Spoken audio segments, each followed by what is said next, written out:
Do you ever wonder what true leadership looks like? Have you ever experienced someone whose very presence made you feel completely safe, no matter what chaos surrounded you? Well, today I'm going to share an incredible true story about Saint John Bosco and a dangerous river crossing that reveals the secret to authentic leadership. The Miracles and Prophecies of Saint John Bosco, a project of America Needs Fatima. I'm your host, Adrian Fonseca. Subscribe for new episodes every Monday, Wednesday, and Friday. Welcome to the Miracles and Prophecies of Saint John Bosco. I'm Adrian Fonseca. These videos exist to share timeless wisdom from Saint John Bosco that can transform your spiritual life and inspire you to grow closer to Christ and Our Lady. Today's story reveals the one quality that separates true leaders from everyone else. And it may not be quite what you're thinking.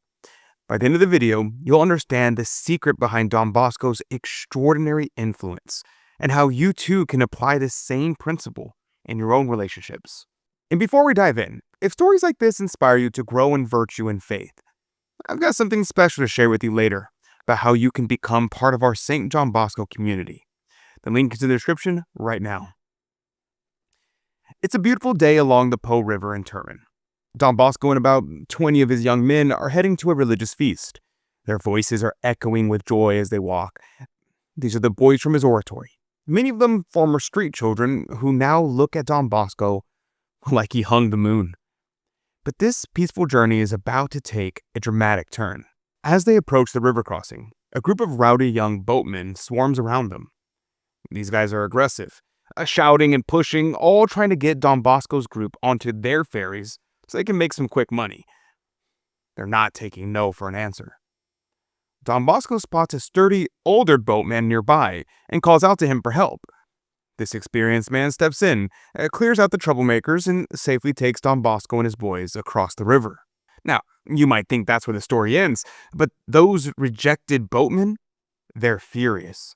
As Don Bosco's boat moves away from the shore, stones start flying through the air. These angry young men are hurling rocks at the boat, shouting threats, and trying to hurt the priest and his boys. Now picture the scene. The boat is rocking, stones are whistling overhead, splashing into the water around them. The youngest boys start to panic. Some even begin to cry. But here is where we see true leadership in action. Don Bosco doesn't shout orders. He doesn't panic. He simply turns to his frightened boys with perfect serenity and says, "Be calm. No stone will touch you." And you know what? Not a single stone did. But again, the story doesn't end there. As they reach the other side, those angry boatmen shouted more threats across the water. "Tonight, you must return. You'll have to deal with us then." When Don Bosco and his boys returned later that day, something extraordinary happened. That same group of 10 or 12 troublemakers were there, staring them down, whispering among themselves, planning their revenge. But they can't seem to take action. It's as if an invisible force holds them back. They want to attack, but they're completely powerless to execute their fiendish plans. And here's the most beautiful part.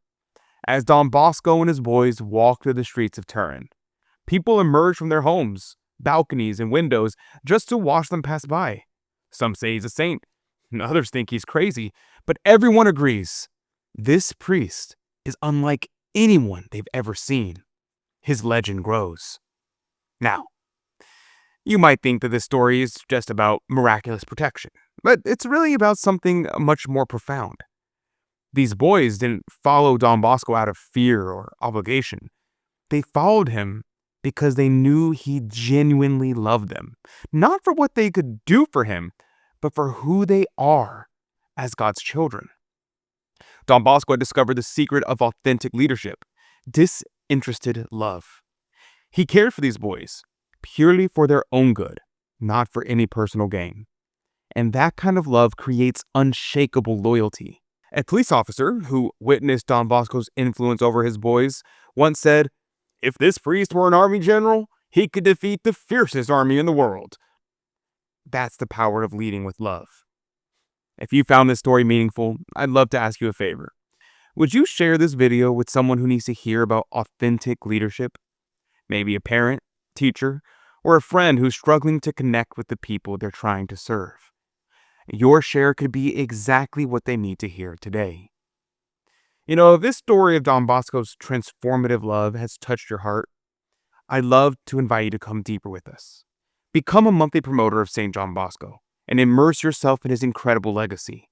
You'll receive a daily mass and daily rosary prayed for you and your intentions. You'll get beautiful images of Our Lady Help of Christians and Saint John Bosco to inspire your daily devotions, plus exclusive access to his life-changing books, Roadmap to Heaven and Sacred History. Our monthly promoters also receive a bi-monthly delivery of Crusade magazine, a full-color and fully Catholic magazine. So join us now and bring Don Bosco's miraculous legacy to life in your world. The link to become a monthly promoter is in the description box down below. Don Bosco's river crossing teaches us that authentic leadership isn't about forcing obedience.